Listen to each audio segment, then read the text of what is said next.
So doing this, I realized that it was bigger than I had time, so I'm just going to limit it to a case study in Book 1 of the Psalter. The subject of holiness in the Psalter represents a medley of ethical, doxological, and social declarations, imperatives, and values. The voice of the Psalter describes humanity in multiple spheres of life, which can be summed up as holiness. The familiar refrain, "What is man?" in Psalm 8 evokes the dilemma of describing humanity in all its complexity. The intersection of moral, ritual, and communal life in the Psalter also raises the question of what it means to be human in juxtaposition to what it means to be holy. Given that many references to holiness in the Psalter modify God's name, dwelling, person, presence, or some other aspect of his work, the topic cannot be delimited solely to humanistic interests. In other words, it's supra-sensible. In fact, this perspective has given rise to a burgeoning field called theological anthropology. One of the noted scholars says that theological anthropology is a theological reflection of a human person as they actually exist in the world. And so within this perspective, I want us to think about holiness primarily from Psalm 8's view as covenantal. Okay? Identity is not subsumed solely under biological, psychological, sociological, or economic designations, but it's dealt with in the context of humanity's origin, nature, life, and destiny. The Psalter thus portrays humanity as a unified self from the womb to the tomb and beyond. And the language in the Psalter that refers to humanity describes varied anthropological aspects in relationship to God, other people, and the world. So you're never seen as a singular individual. And these aspects are captured in poetic form.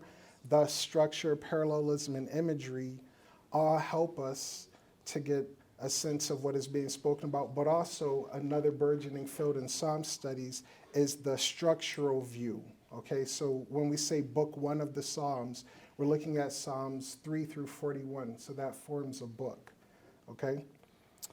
This analysis seeks to assess one dimension of this complexity by paying attention to the intersection of one lexeme, chassid, or the godly one, which conveys the overlapping concept of God's character and human holiness, with the thematic range of anthropological terms contained within these Psalms that they occur in Book 1. The terminology includes the multifaceted nature of humanity, and ethical designations express the various factors or features of holiness. And I'll use three ways for us to get at this topic. One is the semantic relationships this word has, and then looking at the psalm itself, the micro-structural elements, and then within its larger groups, the macro-structure connections. So based on its etymological relationship to chesed, or loving kindness, the noun chassid can be translated as one who practices chesed. If you're taking that actively, if you take it passively, it can be translated as one who is the object of divine love. Okay? Both notions are present and are seen in the associations between chesed and chassid. They often occur together within the same psalm. And the association is expressed in the relational experience concerning God's self-revelation of his attributes and acts of covenant blessing, with the identifying marker of being God's people who he has redeemed. Biblical anthropology in relation to holiness is thus relational, derivative, and subject to God's authority, example, and goal for human thriving. So, what is man? Anthropological language in the Psalter. The pivotal question arises, how does one assign and define an anthropological term in the first place? The usual focus springs from the semantic corpus of the whole person, man, woman, individual body parts, legs, arms, but stretches to idiomatic designations that denote the emotive, cognitive, and volitional functions and capabilities. So hand can represent power, okay? These directions are helpful, yet in biblical anthropology, God himself must be the object of study, and man with this reference. So anthropological language in the biblical text is oriented towards its creatureliness in relationship to humanity's creator. And this language is called from Genesis 1 through 3 as the foundation, but also how we see that developed, that language developed throughout the rest of the Torah. Just to give two quick examples, because death is introduced, the language that speaks about humanity is going to shift, because now death is a part of the human experience. Same thing with eschatology, because there's the eschatology now in the nomenclature of what it means to be human, the language is going to shift, okay? So, book one of the Psalter and Holiness. So, several structural groupings within this book have been recognized, and they provide a narrative like storyline to think of a larger picture. So you're not just looking at one word or one psalm, but how that psalm functions in its larger grouping and then in its larger book. So we're going to look at Psalms 3 through 14, that's a group. 15 through 24, that's a group. 25 through 29, 30 through 32, 33 through 41. Don't worry, we're not going to look at every one of these Psalms, but just the ones that have Hasid in it. So it's significant that Hasid actually occurs in each one of these groups. So whoever edited the Psalter put this as a central feature, the Hasid. So if you've connected to the article, you see I have table 1, and I have this for each group. A description of the Hasid, a reference to holiness, anthropological language, and then the capacity of the Hasid. So if you see that, you'll understand the points that I'm making. Psalms 3 through 14 are commonly understood as the first group of book 1. And the keywords in Psalms 3 through 7, parallel with Psalms 9 through 14, converge in Psalm 8. So Psalm 8 is actually the center of this first group. Psalm 3 through 7 focus on the threats to the Davidic covenant expressed in Psalm 2, and hence can be examined as a small group. And Psalms 9 through 14 focus primarily on worldwide judgment that we see in Psalm 1 that talk about the destiny of the righteous and the wicked.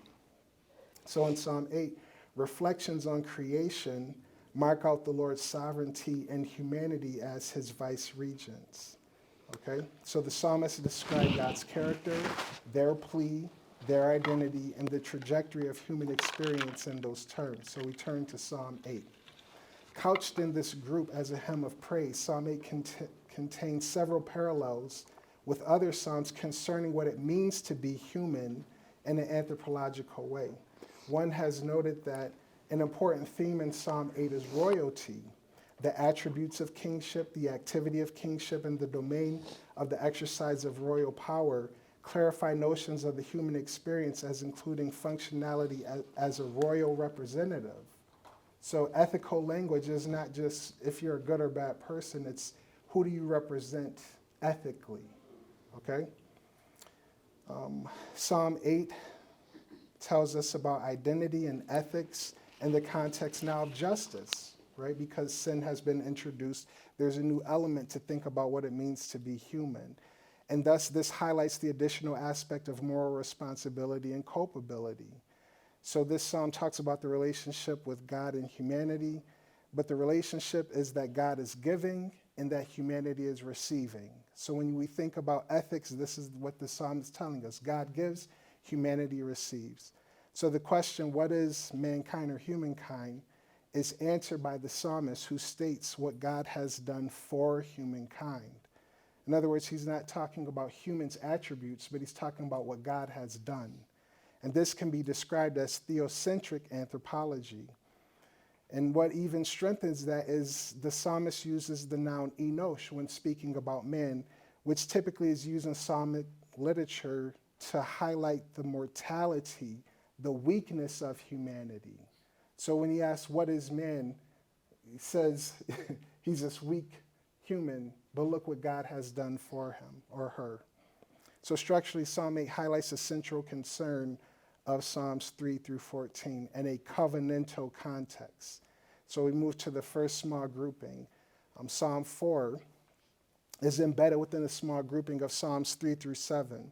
The thematic intersection found between the accused, the accusation, and the accuser on the one hand, and the appeal and the adjudicator on the other, emerges from the lament's covenantal focus. In other words, it's not just saying this is a bad person, that's a good person. It's how are they relating covenantally to God, okay? So as the psalm begins, there's a cluster of language that typically appeals to God as a faithful judge and vindicator. That's on the one hand. On the other, there's an appeal for God to be gracious. And there's other terminology that presents echoes of other covenantal backgrounds. So again, the author keeps highlighting the covenantal focus and function of what it means to be human. The psalm captures the nature of the accusers as the sons of man. You can't really see it in English, but in Hebrew, this phrase is used twice elsewhere to emphasize the socioeconomic aspect of human status. They are those who are of high estate, those with power, who in appearance could be seen as a marker of being covenantally blessed. We see it used positively elsewhere. So here we have two powerful forces, the Lord and the accusers. But then the psalmist tells us that there's two social statuses in view, the psalmist as a religious person and the sons of man as the economically powerful. By designating the Lord as God of my righteousness, the psalmist frames the relational aspect with God and his pleading for God to act. The repeated use of similar words and words derived from the same root set up this contrast then between the person who is covenantally the Hasid and just the person who is powerful. And God, he takes these actions in these psalms, which shows that he's the covenantal beneficiary of the godly one. And this is why the person is called godly. It's not an innate aspect of who they are. It's what God does for them that makes them the Hasid. Okay? So we're told the Hasid is the one who prays, and this is what he considers as important for human thriving.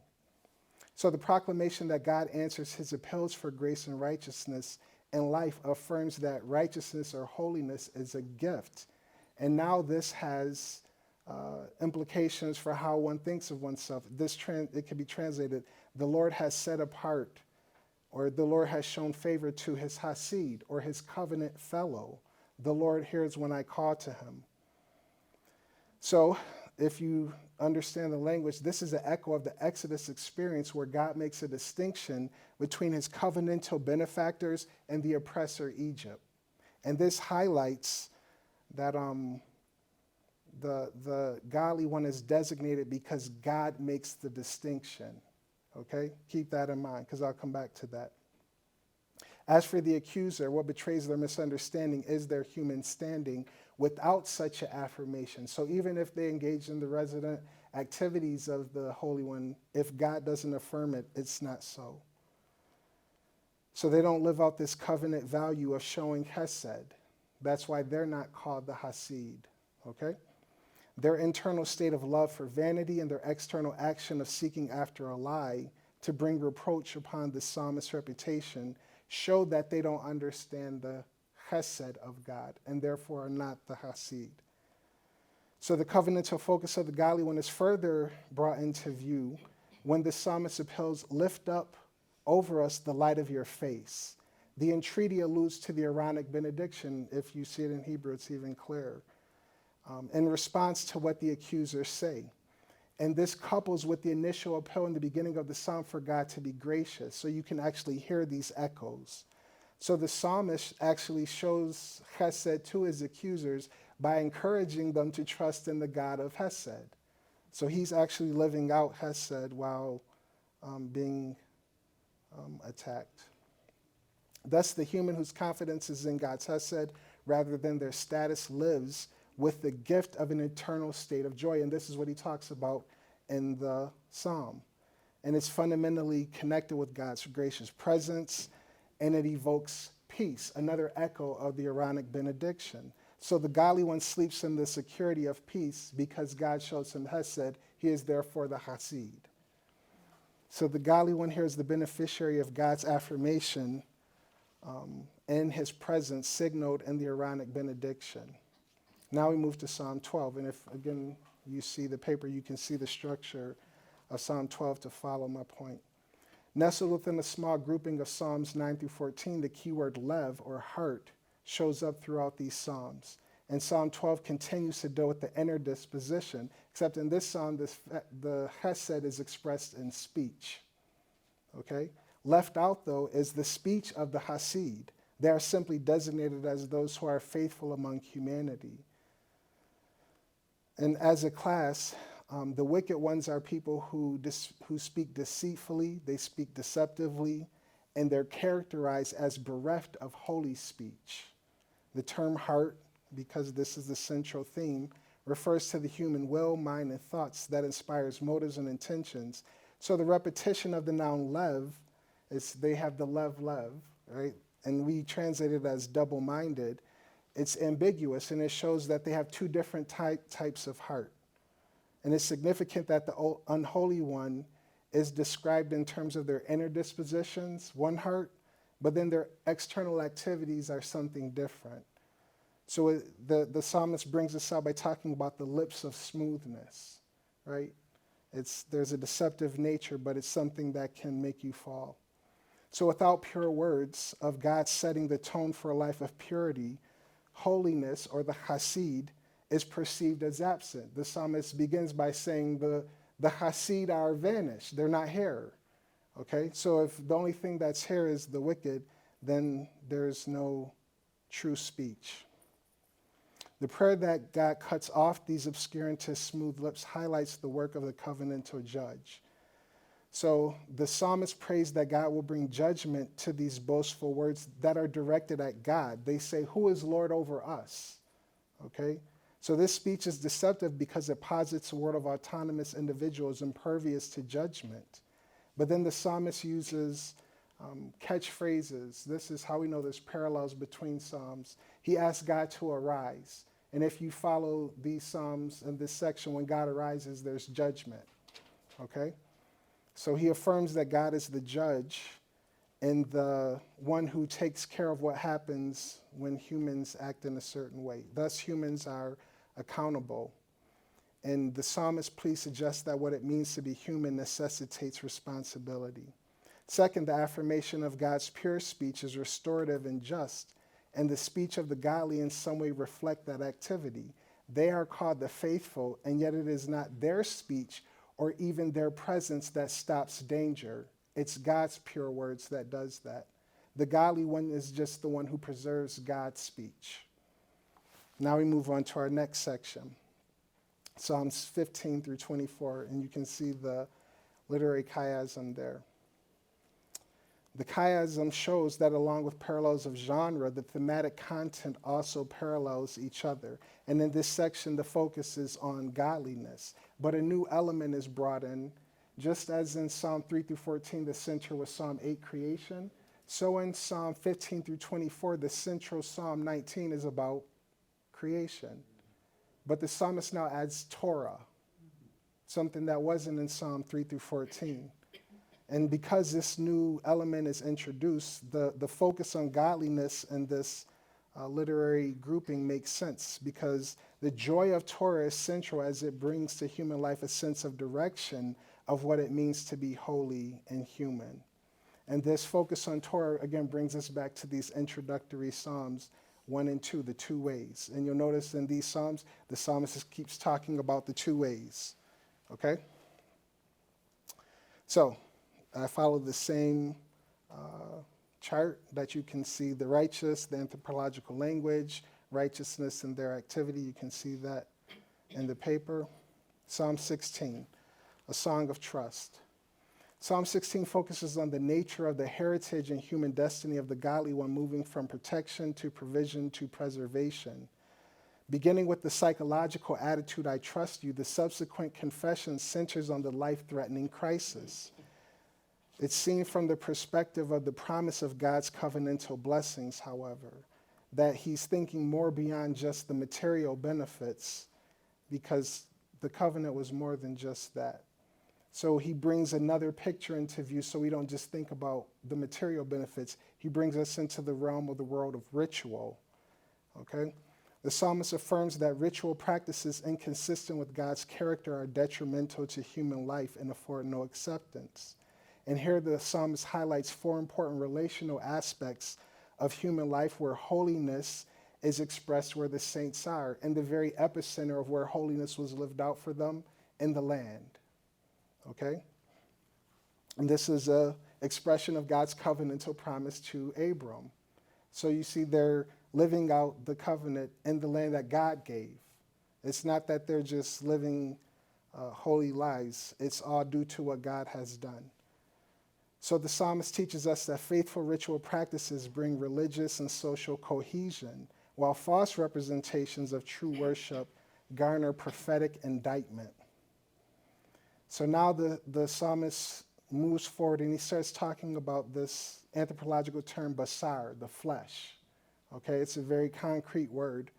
And he's trying to help us to understand the relationship between death and decay and hope. How can the Hasid have hope if their body is doomed to death and decay? This is his central focus. And it's the only time that the psalmist is really dealing with this aspect of the flesh in relationship to the godly one. So doxology is brought into view because his body will not decay, his heart will rejoice. And this is the only time this phraseology occurs in the Psalter. Another element is the soul is not forsaken to Sheol. We are all familiar with the quotation in Acts when Peter ascribes it to Christ. In the psalm itself, what's really being dealt with as the psalm is eschatological hope. Therefore, it is proper to utilize it in the way that the New Testament writers do. So, there's another allusion to the psalm that connects the human ethos and ethics and eschatological hope. And that's the way the psalm talks about the way God instructs him. Remember, I told you Torah is this new element that's introduced. So he says that God is the one who examines the minds and the hearts, but it's the Torah that directs the minds and the hearts. So it's not an arbitrary judgment by God. Is this person living faithfully covenantally? Okay? And the result is the promise of everlasting joy. And the language is significant in the Psalter, as these phrases typically deal with the notion of God's judgment. So the psalmist is rejoicing in God's judgment because God is full of hesed, and the psalmist is a hasid. So he doesn't see judgment as something negative. Moving forward, Psalm 18. If you look at the literary chiasm there, what I'm about to say will make much sense. In the middle of the chiasm, the psalmist moves towards a way to think about what is God's relationship to the Hasid in terms of God's status and the righteous one's status.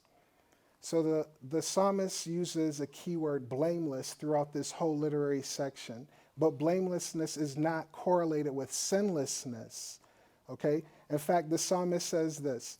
He says, God shows himself loyal, or God hasads the one who is the hasid. You see, it's God shows himself to be this covenantal God to the one who is covenantally responding to him. So we get a sense that this way that God is dealing with the psalmist is not just saying be a good person. He's saying respond to the activity that I'm basically showing towards you. So these clauses deal also with wisdom and courage, right? Because these are aspects of what it means to be the Hasid. And then the two adjacent psalms is called concatenation, when you read a psalm in light of what comes before and what comes after. Psalm 17 tells us what to expect. Psalm 18 tells us it happened. Psalm 18 tells us what happened. Psalm 19 tells us now how to react to it. So it's the three psalms have been brought together for us to think, what does it really mean to live in God's presence? So one example in Psalm 18, the psalmist says that God lights up his way to victory. But in Psalm 19, he uses the same language to say the Torah lights up the simple with moral acuity. So you see he's using this similar language for us to think about the fact that the godly one experiences God's lordship in various ways, whether externally in life's complexities or internally in terms of character development. It's all the same. They will not have compartmentalized, okay, warfare and righteousness. No, it's all an expression of God's hesed to them. Moving forward, Psalm 30 through 32. These all have hesed in them. So the repetition of linguistic parallels is a hallmark of these psalmic poems. And in this cluster, we hear that God is the godly one's refuge and hiding place. So again, you keep seeing the repetition of the same phrases throughout these psalms. So I'm not going to read everything, but one thing I want to highlight is throughout these psalms, the psalmist is telling us that life isn't fair. It's not fair. Bad things will happen to the righteous, right? But his point is not that bad things shouldn't happen to the righteous, but how do the righteous respond? And the overall point throughout these psalms is that the only way the righteous can respond is through God's hesed. It's not that they're super righteous or that they have this spiritual strength that no one else has. No, they just depend on God's hesed. And in the last psalm, Psalm 32, in the middle is the hesed, and on both sides structurally is mention of God's hesed. So again, he's saying that I can deal with life's travails because God's hesed is benefiting me.